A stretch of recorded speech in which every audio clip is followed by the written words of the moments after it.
Pues después de mucho tiempo probándolo, después de muchas semanas o muchos meses incluso de espera, al fin os traigo por aquí el Poco F4. Siempre lo digo, cuando hablamos de Xiaomi o de Poco, no estamos delante de los mejores dispositivos a nivel de cámaras, por eso aquí en el canal a veces me cuesta un poco traerlos, pero sí que es cierto que este Poco F4 a nivel calidad-precio en algunas cosas es uno de los mejores dispositivos de la gama media. Vamos a ver en sus cámaras. Primero tiene un sensor principal de 64 megapíxeles, es el mismo sensor que teníamos en el F3, pero este año tenemos estabilización óptica. A nivel general es una cámara mejor a la que teníamos el año pasado. Me han gustado más las fotografías y creo que hay un mejor nivel de entendimiento en muchas cosas este año por parte de Poco de lo que había el año pasado. El Poco F3 tiene algunos problemas de interpretación de la escena y aquí creo que estamos un poco por delante. No hay grandes diferencias, no estamos hablando de un dispositivo increíble, pero sí que hay un pequeño paso en algunos puntos. El rendimiento en general creo que es mejor, tenemos una cámara aceptable que encaja dentro de este precio, está simplemente por detrás de los que utilizan el sensor IMX766 o el sensor Omnivision OV6B, creo que se llama, que es exactamente, vendría a ser el mismo sensor del IMX766 pero el de Omnivision, ¿vale? La competencia directa, o algún sensor de Samsung de 64 megapíxeles estabilizado que está muy bien, vamos, que solo se sitúa por delante de los que no utilizan Samsung o los OnePlus Nord 2 o el Motorola Edge 30. Vendría ahí en ese nivel, incluso por delante del de 108 megapíxeles que utilizan algunos Redmi sin estabilizar, y eso ahí se nota. Situaciones exigentes con mucho contraste, me ha gustado bastante el rango dinámico, creo que hace muy buen trabajo, pero sí que es cierto que cuando baja la luz se nota, ¿no? Y se nota que la cámara necesitaría mejorar. Saca imágenes bastante lavadas y sobre todo lo que ya de base tiene poco nivel de detalle. Tiene unas imágenes a veces sobreprocesadas, pero cuando trabaja mucho el HDR o tenemos un modo noche, lo cierto es que lava bastante el detalle. Es algo que pasa en muchos dispositivos y aquí, pues bueno, no iba a ser diferente. Después tiene una cámara gran angular de 8 megapíxeles, es una cámara bastante mala. Es cierto que estamos muy acostumbrados en estos precios a ver este tipo de cámara y hay muy pocas alternativas que sean mejores, a excepción de alguna de Samsung y alguna de Motorola.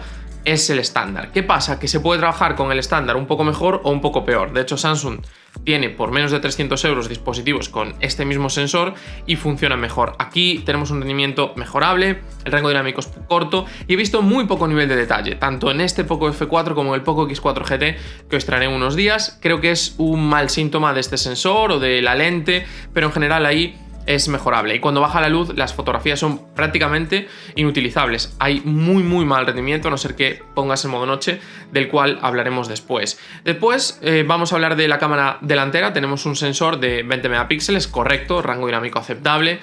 Mucho cuidado con el modo noche, ¿vale? Hace un empastado, hace cosas un poco raras, algo bastante habitual también en Xiaomi / Poco, pero una cámara delantera correcta.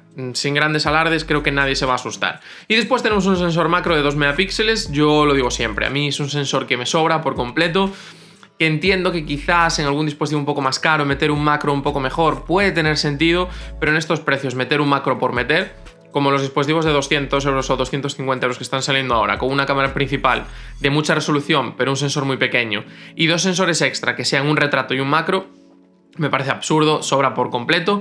Es como ponerle 2 ruedas más al coche pero que no toquen el suelo, porque es que no tiene ningún sentido, ¿vale? Y aquí para mí en estos macros es un poco lo que pasa.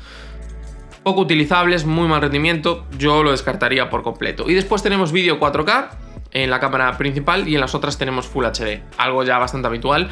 De hecho, incluso en la gama alta pues es algo que está pasando bastante.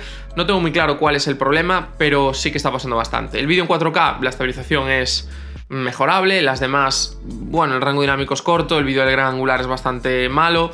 Ahí tenéis unos ejemplos. Y tenemos la cámara delantera Full HD a 30 fotogramas por segundo. Me sorprende que otros modelos de Poco de precios parecidos tienen Full HD a 60 fotogramas por segundo y de Xiaomi en estos precios, y este no, teniendo seguramente un procesador mejor o más orientado a vídeo que ellos. Ya veis, empasta bastante la cara, el rango dinámico del cielo se pierde bastante rápido, no es ni muchísimo menos una grandísima experiencia a nivel fotográfico. Si nos ponemos así ya, pues ya veis, el rango dinámico muy cortito. En la cámara trasera, curiosamente, tenemos ese 4K 60 que comentábamos.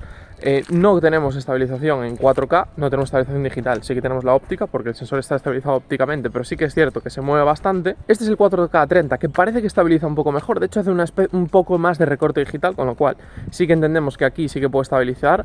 Este sensor lo he visto estabilizar en 4K 30, nunca lo había visto estabilizar en 4K 60, o sea que tendría sentido. Y esto es Full HD a 30, donde hay otro recorte más, o a mí por lo menos me da la impresión, los planos hay una pequeña diferencia. Puede ser por algún otro tema diferente, pero sí que parece que recorta un poco más el sensor. A lo mejor es por la agrupación de píxeles o por cualquier razón, pero sí que se nota un poco más. Ya veis, la calidad de imagen es correcta, el 4K 60, si no te mueves mucho y está parado, se ve bastante bien a nivel de detalle. Tenemos mucho sensor, tenemos la mejor resolución, aprovecha al máximo también este tamaño de sensor, o sea que se va a notar más, pero no es un gran vídeo. Y por último, el gran angular. Full HD a 30, una estabilización correcta. En el gran angular siempre necesitamos menos estabilización.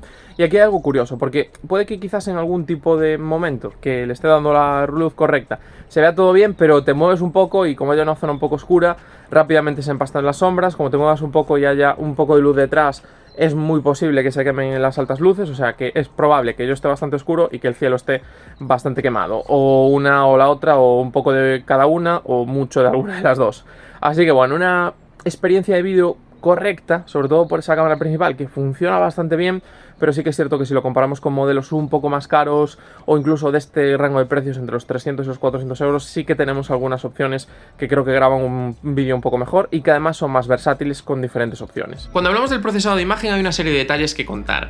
Primero es algo que ya le he visto a más fabricantes y es que últimamente están tirando en el tinte, puedes ir al verde o al magenta, están tirando al magenta. Entiendo que es un tema de pieles, un tema de compensar las pieles, pero a mí personalmente no me gusta, ¿vale? Ese tinte magenta en algunos casos se nota mucho y de hecho cuando hay vegetación quedan los colores un poco raros. Y si te pasas mucho al magenta para compensar aún más el verde, cuando ven que hay mucho verde, las nubes se ven rosas, ¿vale? Y de hecho hay algunas fotografías en las que vais a ver eso.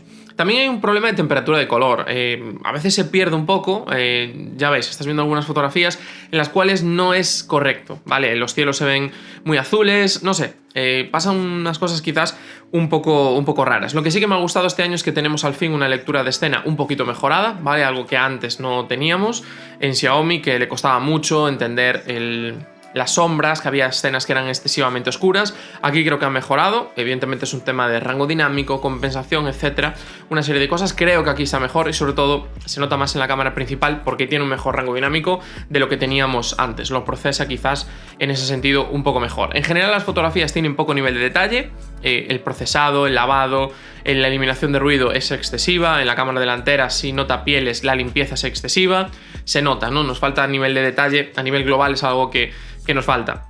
Se pasaba antes el fabricante procesando y haciendo ese oversharpening que era excesivo y ahora pues está haciendo lo contrario, ¿no? Sabe que tiene que limpiar el ruido, pero a veces queda un poco empastado, en especial en el HDR excesivo o cuando hay muy poca luz, las imágenes parecen casi hechas con acuarela. Y después tenemos un modo noche, correcto en la cámara principal, lo cierto es que es muy necesario, y en la cámara gran angular, pese a que da medio paso más de calidad, por decirlo de alguna manera, sigue bastante flojo. Vamos, que bueno, por la noche no es un dispositivo que recomiende. Y cuando hablamos de la aplicación, tenemos muchísimas funciones, como siempre en Xiaomi, y poco. De heco os dejo por aquí arriba un vídeo para que veáis cómo sacarle partido a vuestro dispositivo. Tenemos muchísimas cosas, a mí me gusta bastante en general, aunque hay un par de detalles un poco raros. Tenemos modo noche automático, que está muy bien, pero por ejemplo el modo macro a veces está en situaciones un poco raras y a veces la he notado un poco lenta. Me sorprende, pero sí que es cierto que creo que con la última actualización quizás se ha corregido un poco y la verdad es que tiene sentido porque por potencia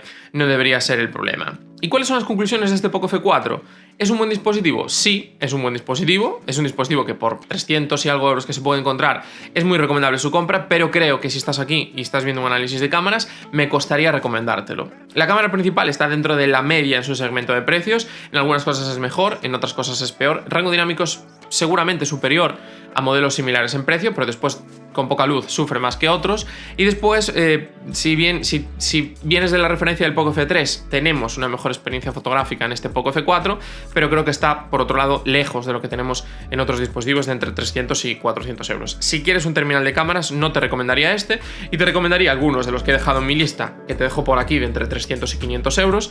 Y después, por otro lado, te dejo aquí el vídeo del Samsung Galaxy A53. Para mí, si buscas cámaras, el modelo más completo, rondando los 350 euros que cuesta este Poco F4. Así que hasta aquí este vídeo, espero que te haya gustado, no te olvides en darle like, suscribirte y nos vemos muy pronto.